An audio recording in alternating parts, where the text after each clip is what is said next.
Hai semua, nama gua Rako dan terima kasih sudah mendengarkan RA Podcast. Pada kesempatan kali ini, gua akan membawakan sebuah podcast tentang legenda sebuah daerah yang tentunya sudah tidak asing lagi untuk warga kota Ponorogo dan sekitarnya.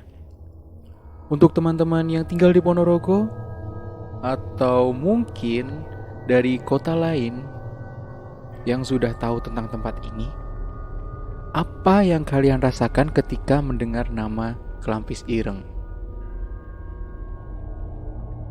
Ketika mendengar tempat yang bernama Klampis Ireng, untuk kebanyakan orang yang sudah memahami lokasi atau kisah tempat ini, pasti langsung merinding, bulu kuduk berdiri, dan pikirannya sudah langsung kemana-mana.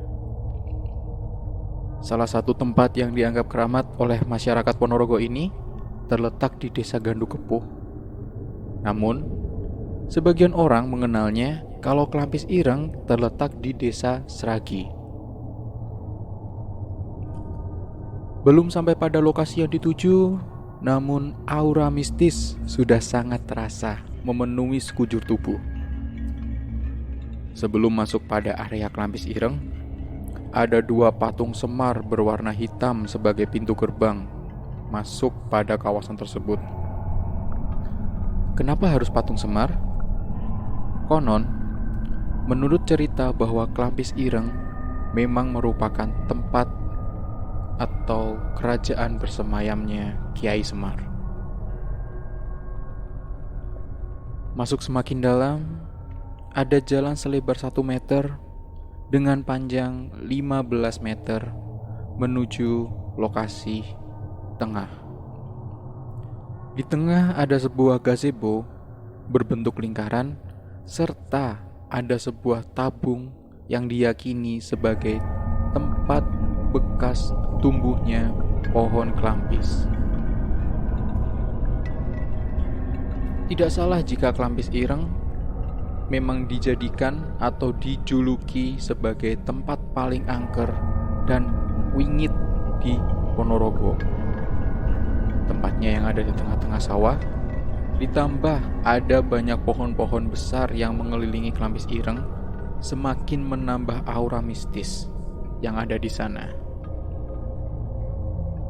Kenapa dinamakan Klampis Ireng?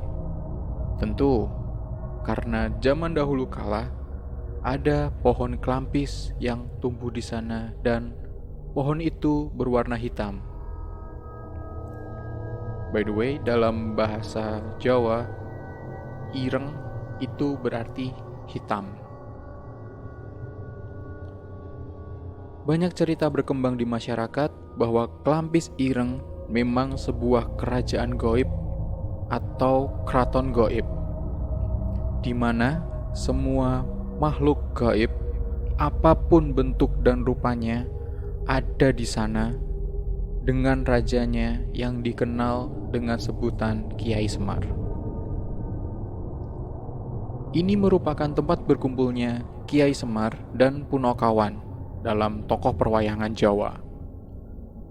Kalau kita bisa melihatnya, maka akan terlihat sebuah kerajaan gaib yang sangat megah berlapis emas dengan gerbang tinggi menjulang yang terhentar di sepanjang mata memandang. Banyak alasan kenapa orang datang ke tempat itu, antara lain meminta pangkat, dimudahkan rezeki, memiliki kecantikan atau ketampanan yang lebih untuk menarik lawan jenis, usaha yang lancar, dan lain sebagainya. Ritual yang akan dilalui pun memerlukan persiapan dengan menyiapkan 9 jenis barang seperti kemenyan, candu, rokok, kembang telon, dan lain sebagainya sesuai yang disyaratkan. Adapun untuk larangannya itu sendiri, diantaranya tidak boleh memakai baju berwarna hijau pupus karena dianggap menyamai dayang yang ada di sana, dan tidak boleh datang pada malam Jumat Wage dalam penanggalan Jawa. Konon, bila mana larangan tersebut dilanggar oleh mereka yang datang, maka akan berdampak buruk untuk yang melanggarnya. Bahkan bisa sampai mengakibatkan kematian. Ketika melakukan ritual, ada yang hanya melakukannya 1 malam, ada juga yang sampai beberapa hari, tergantung kebutuhan dan apakah orang tersebut berhasil atau tidak. Untuk tolak ukur keberhasilan atau tidak, orang itu diharuskan untuk bertemu dengan Kiai Semar.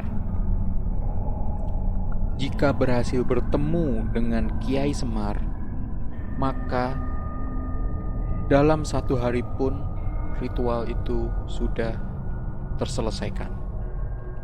Namun, jika belum, maka ritual itu harus diselesaikan untuk keesokan harinya dan berulang kali hingga bertemu dengan Kiai Semar itu sendiri.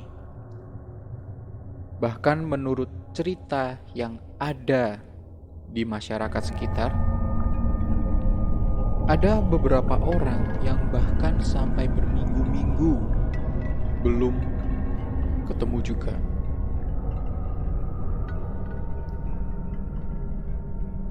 Begitulah sedikit podcast dari gue tentang Kelapis Ireng yang ada di kota Ponorogo. Dan untuk selanjutnya, gue akan membawakan sebuah kisah, tentunya kisah nyata yang ada di Kelapis Ireng. Jika kalian suka dengan podcast ini, silakan like, comment, dan subscribe. Oke? Akhir salam, gue Rako. See you next time.